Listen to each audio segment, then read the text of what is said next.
Man City did win 1-0. It was a tight game on the face of it. It is a tight game when you look back at it in retrospect. But watching the game live, it didn't really feel like that tight of a match. It really did feel like Man City had a real control of the game for the majority of the game. Maybe not quite start to finish.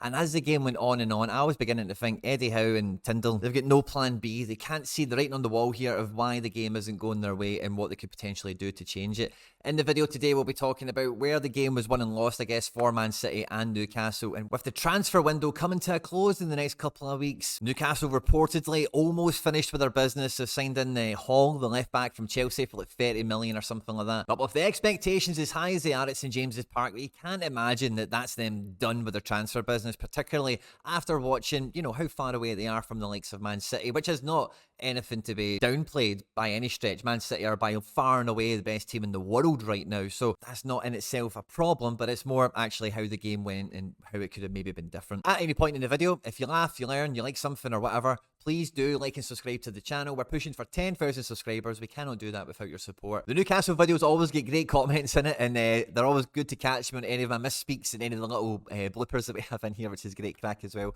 Let me know what you thought about the game itself. Did it go the way you wanted? Below or above expectations? I'll be really interested to catch the comments on this video. And yeah, let's just get stuck into it. Now, particularly throughout the first half, it was clear as day, it was evident to see that the Newcastle midfield, all three of them, were going to keep up with this kind of triple eight philosophy we spoke about last week against Man City. The real problem we've got with that is when you've got your whole midfield, and if you watched the game, which I'm sure you did through the microscope of watching the guys everywhere they were going, what spaces are available, how are they trying to shape up, they went together really quite stringently. Maybe it was a wee bit of this kind of formation, perhaps, if like somebody had just been attacking and had been joining up and they were in the recovery runs, coming back into defence, or it may have been a bit more like this if they're coming from defence and they were moving up the pitch. But in essence, they moved as a line of three up and down the park. Now, the problem with that opens up multitude times in the first half and throughout the game in transition, because Newcastle, when you're playing this tight back four, Trippier was relatively tight for a lot of the game, really close to Grealish, and played more this kind of inside channel, along with Burn being really tucked in and tight as well. But when you keep in nice and tight like that, and you're like, right, okay, we're going to limit Haaland,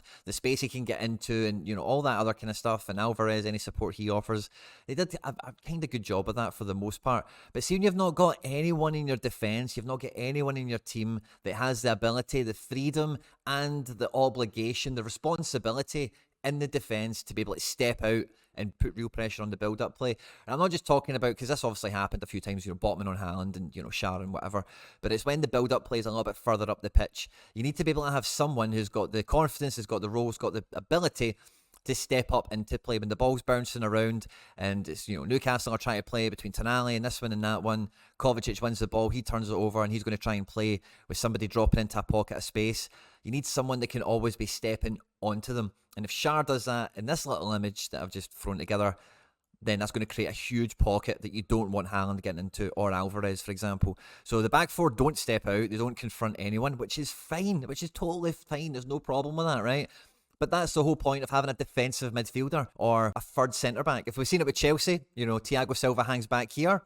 These two guys can go on and do what they want and he'll cover them. Or if we think about Man United, who you've maybe seen over the weekend, Casemiro is also doing this kind of thing. So depending on how you want to think of it, and Newcastle have got some different options for how they could offer this in the game. But you need someone that from the back line can step out and hit into action and, be on the front foot when they turn over the ball. Because if you're recovering, you're coming back the way to get Grealish and you win the ball, you're facing your own goal, you're facing the defence. You can't transition and take advantage of any space or any opportunities that might be there as much. You're more forced to play and consolidate and that kind of thing happen. Whereas when you're able to step out on the front foot and you can win the ball here on the front foot, like Kovacic does, like Rodri does, like Akanji does, then as soon as you win the ball, you're on the front foot, you're travelling, and then your attacking players are then going to be on the front foot, peeling into space, offering support and runs and creating things around you. So for me, I don't think Tonali, Joelinton, Bruno, I don't think any of them played particularly good or bad. Joelinton probably didn't have his best game. Tonali was okay. Bruno was probably the best of the three if you had to push me. But they were just all doing the same thing, which on paper sounds like it would be amazing. Yeah, we'll have all three of these guys. Give Rodri trouble. Give Kovacic trouble. Make sure Akanji doesn't get on the ball.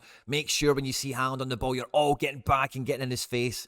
It all sounds great on paper, but it just plays into their hands. Man City want to transition. They want to catch you in two minds in the half step between attack and defence. They want to turn the ball over and use really smart overloads and really interesting, shapes that they build throughout the game when they're in possession to then just kill you really quickly. And I know it only finished 1-0, and like I said in the tip-off of the video, it was a tight game overall, but it just felt like Man City were just going to click and get a couple of goals. It never really happened. Pope was quite good. I say the defense, everyone actually played pretty well, but I don't feel that Gordon, Almiron, I don't think they really offered anything. For me, I really felt that one of the best ways to attack this game, you could have maybe kept everything the same, but like I spoke about in my preview, you're going to be tucking back and you're going to be getting tight and narrow, and if you're letting Gordon and Almiron doing that, a bank of 4 and a bank of 5, only Isak up here is not going to worry, these three guys. They can go walkies in. He's going to go into this space then at that point and give you even more trouble, which pushes him even higher, which gives him more prominence. Guardiola's happy to do the same. Grealish can then get even higher.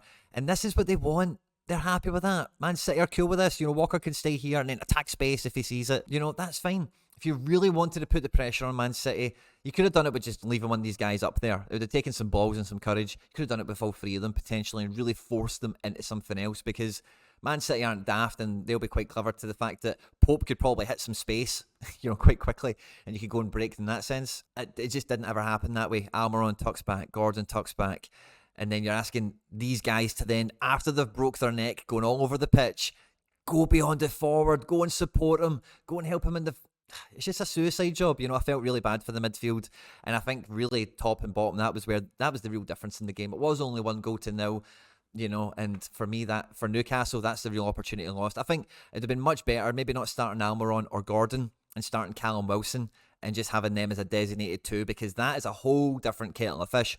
Walker needs to change his mentality completely, as does Guardiola, as does Rodri. You're then changing 4 players in the Man City team for what they need to do. Never mind the kanji, you know what I mean? So, yeah, I just feel that it was a real clanger. Not to do this at half-time, not to do this at 60 minutes, because all the changes were like for like we've seen with Eddie Howe over pre-season and in the first game last week. So, decent game. Nothing, no harm, no shame in losing to Man City, particularly 1-0 away from home. Great result on the face of it, I guess. It wasn't a mauling. And, it gives you a wee bit of confidence that there was only 1 goal in it. But for me, a real ineptitude here, I think, in terms of managing in-game. Let me know what you think down in the comment section down below. On screen there with some other stuff that I've made that YouTube thinks you might enjoy. Stay out of trouble, and I'll catch you on the next one. Take care. Bye-bye.